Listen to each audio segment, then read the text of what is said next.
नमस्कार. आज आपण मांडोगण फराटा येथे काल जी दिवसाढवळ्या गळ्यातील वृद्ध जे वयस्कर व्यक्ती असतात यांच्या गळ्यातील जे सोनेरी डाग असतात, ह्या सोन्याच्या डागाची काल हिसकून पलायन करण्यात आलं. ते आरोपी फरारी होण्यास यशस्वी झाले. तो घडलेला प्रकार आपण काकीजींच्याकडून माहिती घेणार आहोत. काकीजींवर आलेला कालचा प्रसंग हा अतिशय वाईट होता आणि त्यामधून आज या वयामध्ये त्यांचं वय पाहता एखादी गंभीर घटना घडली नाही हे अतिशय महत्त्वाचे आहे. काकीजींना जो काल अनुभव आला तो आपण ऐकूया.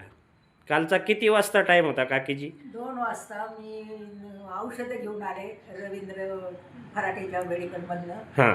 आणि आल्यानंतर गेटजवळ आले. गेट उघडणार होते पण गेटची दोरी निसटली होती म्हणून मी ती दोरी बांधायला लागले. तोपर्यंत एक जण मागून आला. मला गाडीचा भास पण झाला. हां. पण मला वाटतं चालला असेल कोणत्या रस्त्याने आणि तो पटकेने खाली उतरला हां. आणि माझ्या गळ्यातलं मंगळसूत्र ओढलं. हं. ओढल्याबरोबर मी ओरडले. बरेच लोक पळाले त्याच्या पाठीमागं पण ती लोक पळून गेले. काकीजी तरी ते अंदाजे कितीचं असेल? काय आपण ते खरेदी केलेली किंमत? केलंय ना हां. त्यापैकी 2 तोळे सापडलं. अच्छा. एकच तोडा गेला माझं. 1 तोळा गेला. अंदाजे त्या काळची किंमत 65,000 रुपये असेल. आजचे तर काय भाव आज भरपूर आहे. हां हां. 1 तोळा म्हणजे आज भरपूर जवळजवळ 1.25 लाखाच्या आसपास आहे म्हणजे. हां.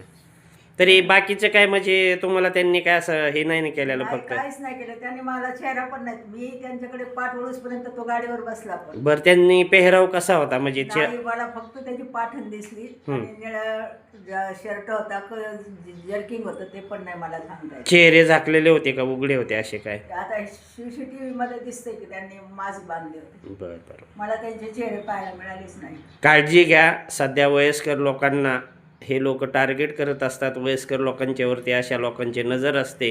इथून पुढील काळामध्ये आपण आपली काळजी घ्या. जीवन खूप सुंदर आहे.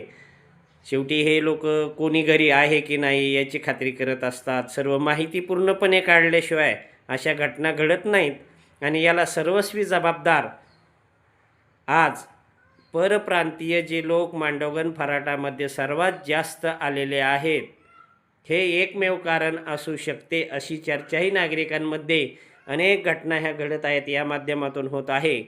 तरी परप्रांतीय यांना ज्या खोल्या भाड्याने मिळतात त्या खोली भाडे मालक आणि जे खोली भाड्याने घेणारे हे कोणत्याही प्रकारची माहिती प्रशासनाला न देण्याचं कारण हे परप्रांतीय अशा घटना करून पलायन होण्यामध्ये यशस्वी होतात. परप्रांतीय हे काय करतात त्यांचे नातेवाईक तिकडून बोलवतात आणि